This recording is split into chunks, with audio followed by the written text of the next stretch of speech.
மத்திய கிழக்கின் போர் நிலைமை தற்போது தீவிரமடைந்திருக்கிறது. மத்திய கிழக்கிலே கடந்த 28ஆம் தேதி போர் ஆரம்பமானது. ஈரானை நோக்கி இஸ்ரேல் மற்றும் அமெரிக்கா ஆகிய நாடுகள் ஒன்றிணைந்து தாக்குதலை ஆரம்பித்தன. ஈரானினுடைய அணு ஆயுத தயாரிப்புக்கு எதிராகவே இந்த போர் ஆரம்பமானது. ஓரிரு நாட்களில் அல்லது ஒரு வாரத்துக்குள் இந்த போர் நிறைவடைந்துவிடும் என்று எதிர்பார்க்கப்பட்டாலும் கூட 12 நாட்களாக இந்த போர் நீடித்திருக்கிறது. ஈரான், இஸ்ரேல், அமெரிக்கா ஆகிய 3 நாடுகளும் இந்த போரிலே சம்பந்தப்பட்டிருந்தாலும் கூட அந்த போரினுடைய தாக்கம் என்பது இன்று ஒட்டுமொத்த உலகத்துக்கும் வியாபித்திருக்கிறது என்பதை நாங்கள் பார்க்கக்கூடியதாக இருக்கிறது. இந்த 10-12 தினங்களுக்குள் பல நாடுகளில் எரிபொருள் தட்டுப்பாடு, எரிவாயு தட்டுப்பாடு மற்றும் எரிபொருள் விலை அதிகரிப்பு, எரிவாயு விலை அதிகரிப்பு என பல வழிகளில் தாக்கங்களை ஏற்படுத்தி இருக்கிறது. குறிப்பாக உலக சந்தையில் எரிபொருளுடைய விலை அதிகரித்திருக்கிறது, எரிவாயுவினுடைய விலை அதிகரித்திருக்கின்றது. மத்திய கிழக்கு நாடுகளுக்கான எரிவாயு ஏற்றுமதி வீழ்ச்சியடைந்திருக்கிறது. இதனால் மத்திய கிழக்கில் மிகப்பெரிய எரிவாயு தட்டுப்பாடு ஏற்பட போவதாக எச்சரிக்கை விடுக்கப்பட்டிருக்கிறது.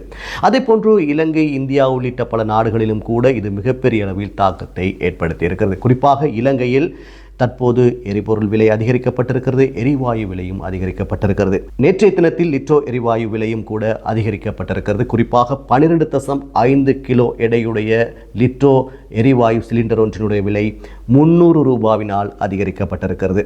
இது மிகப்பெரிய ஒரு விலை அதிகரிப்பாக இருக்கின்றது. எரிவாயு, எரிபொருள் போன்றவற்றின் விலை அதிகரிக்கப்படுகின்ற பொழுது அதனை பயன்படுத்தி உற்பத்தி செய்யப்படுகின்ற பல பொருட்களுடைய விலைகள் அதிகரிப்பதற்கான சாத்தியக்கூறுகள் அதிகமாகவே காணப்படுகின்றன. எனவே இந்த போர் என்பது மத்திய கிழக்கில் மாத்திரமல்லாமல் ஒட்டுமொத்த உலக பொருளாதாரத்திலும் தாக்கம் செலுத்தி இருக்கிறது. இந்த நிலைமை நீடிக்குமாக இருந்தால் நிச்சயமாக மிகப்பெரிய ஒரு பொருளாதார நெருக்கடி ஏற்படும் என்பதற்கு இது ஒரு சமிஞ்சையாகவே பார்க்கப்படுகிறது.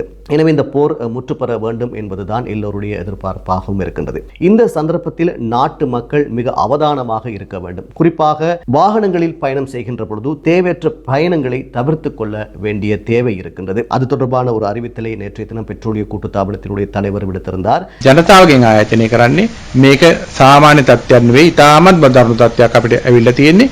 මේක සමනය වෙනකන් අපි සියලු දෙනා එකතු වෙලා எரிபொருள் தட்டுப்பாடு ஏற்படுவதற்கான சாத்தியக்கூறுகள் இருப்பதால் மக்கள் தேவையற்ற பயணங்களை தவிர்ப்பது சிறந்தது என அவர் தெரிவித்திருக்கின்றார். உண்மையில் வாகனங்களை பயன்படுத்துகின்ற பொழுது தேவையற்ற பயணங்களை தவிர்ப்பதன் மூலமாக இந்த எரிபொருள் தட்டுப்பாட்டை ஓரளவு நாங்கள் சமாளிக்கக்கூடியதாக இருக்கும். இந்த யுத்தம் நிச்சயமாக எரிபொருள் தட்டுப்பாட்டுக்கு வித்திடும்.